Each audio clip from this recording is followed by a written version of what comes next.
नमस्कार. आज 8 ऑगस्ट 2026 वार आहे शनिवार.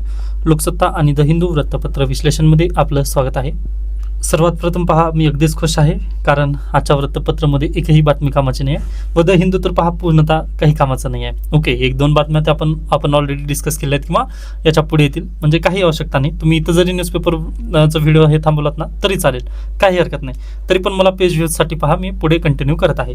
तर चला, 6 लाख शेतकऱ्यांच्या कर्ज खात्यांमध्ये 5,000 कोटी जमा. नव्या खरीप कर्ज वाटपाचे आदेश राज्य सरकारने दिलेले आहेत. त्यानंतर युद्धाच्या सावटातही तांदूळ निर्यातीत वाढ झालेली आहे. व पहा, भारत, थायलंड, व्हिएतनाम, पाकिस्तान या देशात तांदळांची लागवड मोठ्या प्रमाणात केली जाते. UPSCने 2019ला यावरून प्रश्न विचारलेला होता. पहा की तांदूळमध्ये कोण पहिला आहे.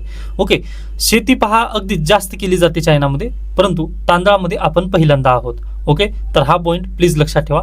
तांदूळ एक्सपोर्टमध्ये पण आपण नक्कीच आहोत. ओके, म्हणजे कारण पहा तिथे पाकिस्तान पण आहे, थायलंड पण आहे, व्हिएतनाम पण आहे, पण उच्च दर्जाचं जे तांदूळ आहे ते भारत देश एक्सपोर्ट करतं. त्यामुळे अगदीच युद्धाचं सावट होतं तरी पण पहा भारत देशाने चांगल्या दर्जाचं जे तांदूळ आहे ते निर्यात केलेलं आहे. पण प्रॉब्लेम कुठं आहे पहा की आपल्याकडे तेवढ्या मोठ्या मोठ्या कार्गो शिप्स वगैरे नाही आहेत. या कारणानिमित्त पहा आपली जी एक्सपोर्ट आहे ती थोडीशी मंदावलेलीच आहे असं इथे लेखक सांगत आहेत. ओके, ठीक आहे. त्याच्यानंतर पुढे चला. इथे आपल्यासाठी गरजेची न्यूज आहे का? बिलकुल नाही, स्किप करू शकता. पुढे चला, नेक्स्ट पेज.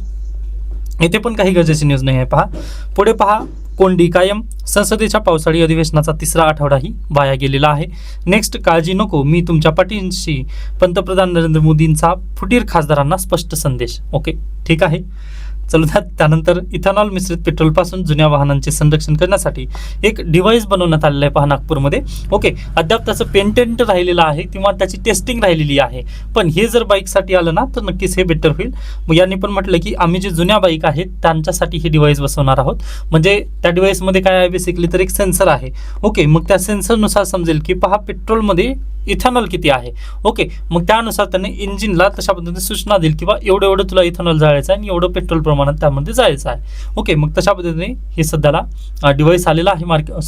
डिव्हाइस त्यांनी बनवलेलं आहे, पण त्याचं पेटेंट आणि मार्केटमध्ये ते येणं बाकी आहे. Okay, done.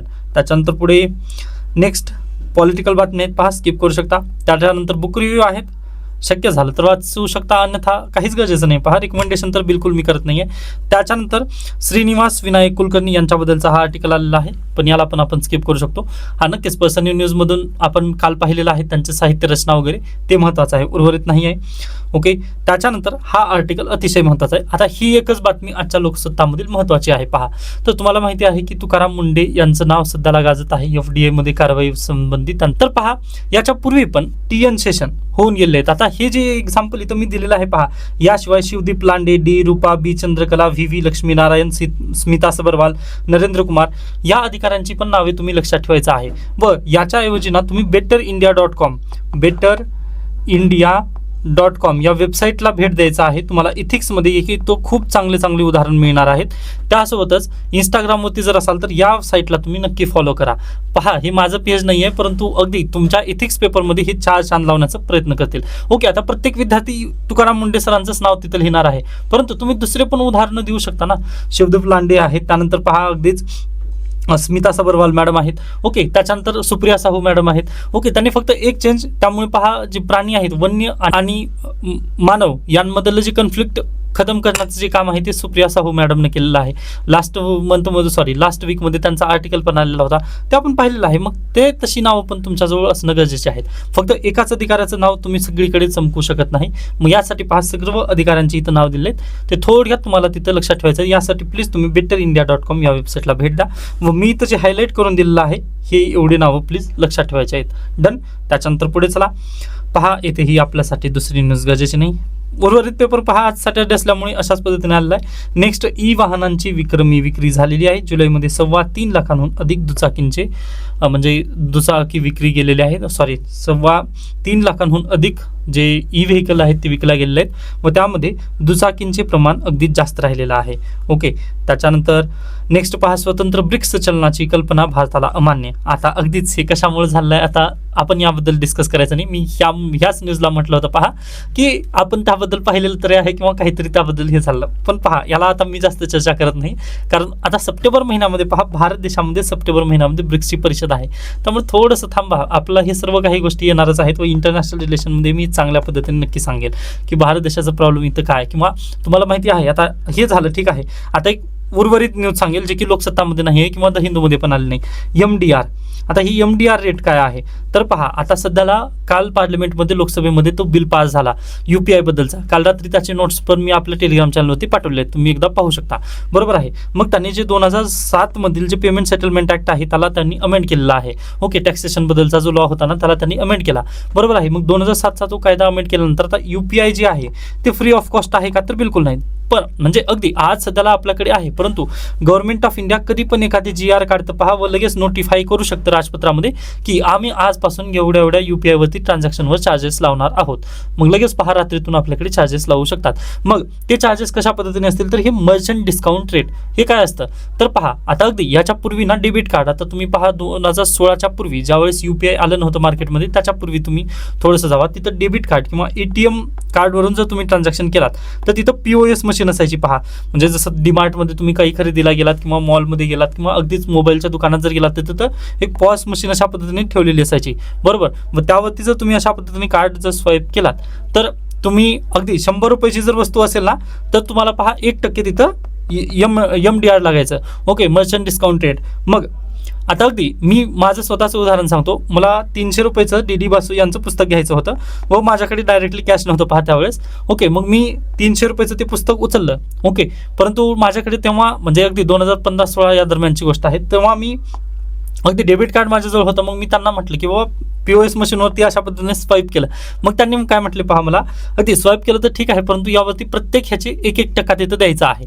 ओके, म्हणजे 100 रुपयाचं जर तुम्ही 1% जर म्हटलं तर किती होणार 1 रुपये, म्हणजे असे 303 रुपये त्यांनी माझ्याकडून कापून घेतले होते. मग हे 3 रुपये काय होते तर हे मर्चंट डिस्काउंट रेट होतं. ओके, आता त्यावेळेस मला समजायला नव्हतं, परंतु ज्यावेळेस मी इकॉनॉमी वगैरे शिकलो त्यावेळेस मला ह्या गोष्टी समजल्या किंवा अशा पद्धतीने त्यांनी माझ्याकडून कापून घेतलं होतं. मग आता पण तेच होणार आहे. UPI मध्ये तुम्हाला MDR तिथं लावण्यात येणार आहे. म्हणजे 2000 रुपयेपेक्षा जर जास्त तुम्ही ट्रान्झॅक्शन करणार असाल, आता पर्सन टू पर्सन नाही, म्हणजे तुम्ही अगदी माझ्या मोबाईलवरती जर टाकत असाल पैसे तर त्याला तिथं ट्रान्झॅक्शन टॅक्स लागणार नाही. परंतु तुम्ही जर माझं स्कॅनर वगैरे तिथं लावलं असेल, म्हणजे माझं एखादी शॉप आहे पहा, ABC नावाचं शॉप आहे व या ABC नावाचं जे शॉपचं जे QR स्कॅनर असेल त्यावरती जर तुम्ही पेमेंट टाकण्याचा प्रयत्न केलात तर तिथं MDR तिथं रेट लागवलं जाईल. मग आता अगदी मग यावरून दुकानदार काय करणार आहेत किंवा जे शॉपकीपर्स वगैरे असतील ते काय करतील, मग आता आपला उर्वरित जास्त आगावीची तिथं आपल्याला किंमत सांगतील. जसं मी तुम्हाला म्हटलं ना 300 रुपयाचं ते पुस्तक होतं, परंतु त्यांनी मला 303 रुपयाचं ट्रान्झॅक्शन करायला लावलं. का तर ती MDR फीस ही ग्राहकांकडून वसूल केली. पण हे कोणाचं आहे मर्चंट डिस्काउंट रेट, हे मर्चंटला करायचं काम असतं, परंतु त्यांनी कोणाकडून घेतलं तर कस्टमर काढूनच घेतलं. मग हे आपल्या देशामध्ये आता थोडंसं याचा दुरुपयोग केला जाऊ शकतो किंवा म्हणजे हे होणार आहे एवढं तर नक्की, कारण त्यांनी पहा सेटलमेंट काय म्हणू शकता UPIचा जो टॅक्सेशनचा जो कायदा होता ना त्यामध्ये त्यांनी चेंजेस केलेले आहेत. आय होप हा पॉईंट तुम्हाला नक्की समजलेला असेल. MDR काय आहे मर्चंट डिस्काउंट रेट, व ते याच्यापूर्वी डेबिट कार्डवरती होतं पण आता ते फक्त UPI वरती नव्हतं, ते आता UPI वरती पण आलेलं आहे. मग पहा जे राजकीय विश्लेषक आहेत ना ते त्यांचं म्हणणं कशामुळे झालेलं आहे, कदाचित अमेरिकेचा दबाव असू शकतो भारत देशावरती. आता पहा मी हे फक्त सूत्रों के हवाले से अशा पद्धतीने बोलत आहे, कारण या बातमीला तुम्ही जर लिंक केलात ना तर ते हेच कारण आहे. तुम्हाला आठवत असेल लास्ट इयरला पंतप्रधान नरेंद्र मोदी ब्राझीलला गेले होते व त्यावेळेस ब्रिक्स परिषदेमध्ये पण हाच मुद्दा चालू होता की आपण ब्रिक्सचं वेगळं करन्सी आणायचं का. आता ब्रिक्स म्हणजे कोण आहेत, ब्राझील, रशिया, इंडिया, चायना आणि साऊथ आफ्रिका. बरोबर आहे. मग हे सर्वजण एकत्र येऊन जर ह्यांनी जर एखादी वेगळीच करन्सी आणली, पहा ब्रिक्सचं वेगळंच त्यांनी करन्सी जर आणली तर मग जे डॉलर आहे ना त्या डॉलरचा भाव पूर्ण वितळून जाईल. का तर चायना पण पहा जर डॉलरच्या ऐवजी चायनाने जर आपलं डायरेक्टली ब्रिक्स करन्सीमध्ये जर त्यांनी देवाणघेवाण चालू केली तर मग विचारणार आहे कोण डॉलरला. मग ती डोनाल्ड ट्रम्प यांनी तेव्हाच धमकी दिली होती, जर तुम्ही ब्रिक्स ही करन्सी जर आणलात तर मी तुमच्यावरती 100% टॅक्स लावतो. मग कदाचित पहा आता मी ह्याची पुष्टी करत नाहीये, परंतु फक्त एक अशा पद्धतीने चालू असेल या निमित्ताने मी सांगितलेलं आहे. व हे UPIचं बद्दल का म्हणत आहे मी, कारण तुम्हाला माहिती असेल तुमचं पण जर ATM कार्ड वगैरे असेल ना त्या ATM कार्डवरती व्हिसा किंवा मास्टर कार्ड असे 2 नावं असतील. पहा व्हिसा किंवा मास्टर कार्ड ह्या दोन्ही कंपन्या कोणाच्या आहेत तर अमेरिकेच्या आहेत. पण ज्यांनी जनधनमध्ये अकाउंट काढलंय त्यांचं नाव काय येतं पहा, त्यांच्यावरती येतं रुपे कार्ड. ओके, मग हे जे रुपे आहे हे रुपयेवरती 0% फीस आहे. तुम्हाला आज देखील माहिती असेल पहा. तर तुम्ही रुपये जर तुमच्याकडे क्रेडिट कार्ड असेल तर तुम्ही UPI त्यावरून करू शकता. रुपे कार्डवरून तुम्ही रुपेचं क्रेडिट कार्ड असेल ना तुमच्याकडे तर तुम्ही डायरेक्टली UPI करू शकता.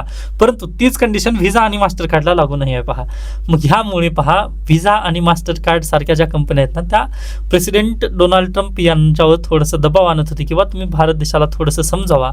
मग त्यामुळे कदाचित हे झालेलं आहे असं विश्लेषकांचं म्हणणं आहे. ह्या कंडिशनमुळे UPI वरती जर हे परत जर लागलेलं असेल, ओके, म्हणजे ट्रान्झॅक्शन चार्जेस वगैरे जर UPI वरती जर लावण्यात आले तर मग काय होणार आहे तर हे रुपयेचं जे महत्त्व वाढलेलं होतं ना ते कमी होईल.